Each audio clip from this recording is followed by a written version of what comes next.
Hi, my name is Dalia and welcome to my vlog. Before we start, little disclaimer. So today I'm gonna talk about English again. Well, as all you know, when you're learning language, you learn not only grammar, words, vocabulary, and you also have to use it, right? And also it depends on the place where you need to use it, or even your workplace. And I believe not only when you're learning the language, the same thing like I was talking about it in a previous video, you can check it in my playlist, talking that in specific word fields you're using specific vocabulary, because this is the way how you talk, and you're not even realizing those things and not pay attention to that if you are in your country and you're using your own language. So you're not even paying attention, you're just talking because how it is, yeah, it's very easy. But then you're in a different country and you need to use different language. You really think about those things and you specify those things. This situation happened to me and a couple of my friends. I was working in a place where you're making a lot of pastries, very sweet things, very delicious, they looked very nice. I was decorating them, making them. However, when you're making them, again, in this specific field of job, you're using specific vocabulary. You're using specific verbs. Like the previous job, mine was different, so I was using like waved, put, cut, lift, check, those kind of things. But in this job, second one, I was using chop, bring, lift up, decorate, put. I can talk a lot about verbs. However, there also was a lot of foods, really foods. Pastries, the name of those cakes as well, they was coming, and the English mixed it with France as well, the words. So it's kind of, well, some of at my job, the chefs was even using the French vocabulary, so it was even little bit more difficult for me to understand what they want from me. So the first story, it will be about when I was about to cry in the freezer. So, and that job, there was, obviously we was using fruits. They was frozen and they was kept in specific freezer. There was specific temperature. It was, if I'm correct, it was -20, -18, something like that. So there was fruits in the boxes, in the packages, so to keep them fresh. As soon as you're taking them from freezer, you can work with them, you can cut with them, decorate, or you can even put in pastries and bake them and all that stuff. Right? So my chef I don't remember which cake we were doing. We was making a jam, we was doing some pastries, and in filler it's supposed to be done with some berries, and some berries supposed to be go on the top of that cake. And another chef was making the jam of some specific berries. So the chef, he sent me to freezer. He was British, and he spoke British English. He spoke like specifically like person from London, who obviously from London, you understand and you know that every city has their own accent, every region or area of London and England itself have their own accent, right? So the chef, which one from London, he was telling me to bring wild berries. I knew that wild berry, I knew that the word wild, that means it's a wild, and a berry, it's a berry. But how specifically wild berry looks like, I didn't know.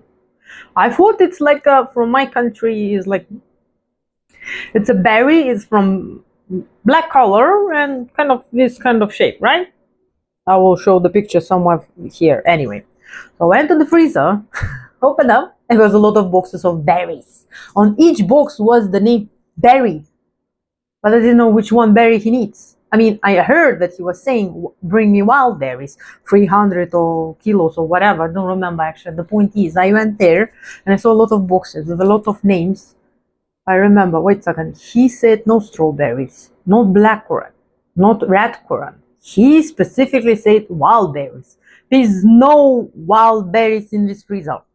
Can you imagine? It's minus 20. So I went back and I said, there's no wild berries in the freezer. The chef was not angry, but I can tell from body language he was a little bit disappointed. Yeah, because all those other days when I was working, I was slightly kind of could guess what he wants from me, and I understand what he's asking me to weigh something, how much of boxes I need to bring, how many traces I need, which trolley I need to bring, which pastries I need to bring. So I knew those kind of things I could catch up, but the berries, I was like, which wild berry? And he was like, this is the wild berry, black, Dalia, black, black. Do you know the color black? I was like, yeah, I know black, but wild berry, there's no in the freezer like berry. There's a strawberries, blackcurrant, what? Which one you need? Blueberry, which one? Anyway, after second time I went to the fridge. Of course, I didn't find. I was about to cry because I was thinking, oh my God, I'm stupid. I don't know what he wants from me. I mean, I know, I understand, but at the same time, I don't get it. So I went back third time to him. I was trying to hold my cry, and I was thinking, I can't find it. Maybe I didn't say I'm stupid, I don't know. Yeah, because kind of you feel ashamed, right? Now I wouldn't, but back then, yeah, I didn't want to look like an idiot. So anyway, I hold my cry and I was like saying to him, maybe they finished. There is no box. I can't find it. Maybe you can help me. He was, I saw his eyebrow was twitching like this, you know, but he was holding his anger. I'm sure he was angry inside. Can you imagine? You have to deal with a person who doesn't know language. Probably I'm sure he was thinking like that doesn't know the language, doesn't get it what he thought. Anyway, so he went with me. He looked at the box and it was close to the door. And it was blackberry. Black. He said black color, right? Blackberry. But I clearly heard him saying wildberry. So later I understood what he wanted. He wanted blackcurrant mix. He wanted all those mix. And there was a box with them as well. But there was no name wild berries. It was a little spot somewhere wild berries and was saying in the big letters what kind of berries is inside the box. It was a mix of them. I even didn't get it. So now I know that if someone's saying wild berries, it's the mix of wild berries. It's a mix of both. Anyway, yes, there is some of the berries black, but for me was very confusing. That the berries is all berries and each berry have their own specific name. But if someone's saying to you wild berry, that means that the mix of wild berries. I know it sounds like word, and I say the same thing in another way, but for me, when I learning the language and in my language and my mother language was kind of things and understood what the person want from me. But in English language, it's slightly for me, from my mind and my knowledge, was difficult to get it. And now I'm gonna talk about the situation what happened to my friend. I don't remember the place, and again, it's not really important the situation, what happened. Yeah, so the lady was working in a very 5-star restaurant, yeah, and there was a chef, they are cooking, they're doing things, and the big chef asked her to bring kebab. Well, who is from my country, obviously you could understand, and you already imagine how the kebab looks like, right? So he said, bring me kebab. She went to the storage. I think it was a little bit close to freezer thing. So she went there. She looked around. She bring everything else what he asked her to bring, but she couldn't find kebab. At least the thing how it's supposed to look like in her understanding, there wasn't that thing inside. So she contacted the chef and she said, no, there's no kebab. I couldn't find it. Maybe we don't have it. He was like, we do have it. Just go and bring it. It was a little bit about close to whoever worked with chef, you understand how they acting anyway. So she went back, but she went inside. There was again, of course, there is nothing. So she didn't panic. She just was like thinking, am I idiot? Am I, what's going on? I can't find it. Probably we really don't have it. So she come back and said again, there is no kebab inside. There is everything, but no kebab. What kind of thing you want from me? There is no there. Can you help me? He was like, okay, let's go together. So they go together. Of course, open the door and those kebab in the front of her eyes. And he's showing her, pointing, and this is kebab. And you're telling me there is no there? And she was like, this is kebab? Doesn't look like kebab. It was a piece of meat. In our country, it's a shashlik. This is not kebab. But in there, in England, it's kebab. Honestly, who is from my country, you get it, the confusing thing. So it's kind of, you know the word, you kind of know how that's supposed to, that word look like, but it doesn't look like you thought it is. So you're getting in this kind of funny situation. But can you imagine, you are at work. You don't have time to think about it, check the vocabulary. And back then, there wasn't no Google. So now, honestly, now you can even point with the camera. Again, as I was saying before in the previous my video, you pointing, you posting, or you making a photo, anyway, scanning the thing, and voila, you already know all the information about that thing, synonyms, the pictures, where it's made, and all blah blah, all that stuff. But back then, there was not such option. You just have to know, and you want to know, but at the same time, before you knowing, you are getting in this kind of situation. Kind of funny now, but back then it's very stressful. And on the end is one more little story. It's a story about the World War situation. Imagine, I mean, in my country, macarons, you can imagine how it looks like, right? And in the beginning, when I was making them, and like the chef was asking me to bring something from freezer, I will never forget the thingy and his face. He was looking at me and saying to me, bring me pistachio macarons. And my head was like, pistachio? Okay, I get it. Pistachio, it's a nut. So it's probably supposed to be green color, or maybe some pistachio in or something like that. But macarons, when pastry fabric, we're making pastries, how, whatever. And he was like, close to get angry. Because again, I went to the fridge few times and I didn't get it what he wants from me.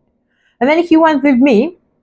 He was, oh my God, I don't remember. I think he was Indian, but he lived here many years.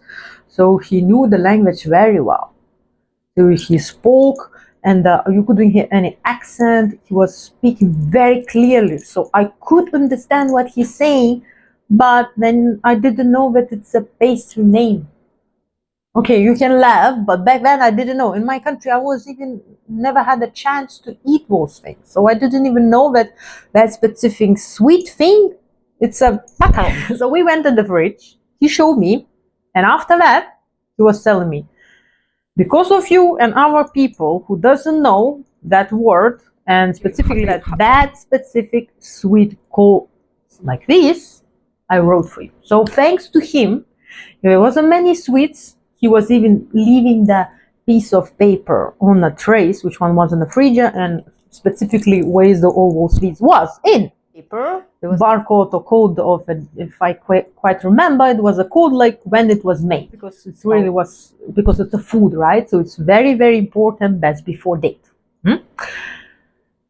So thanks to him, I learned a lot of words of sweets.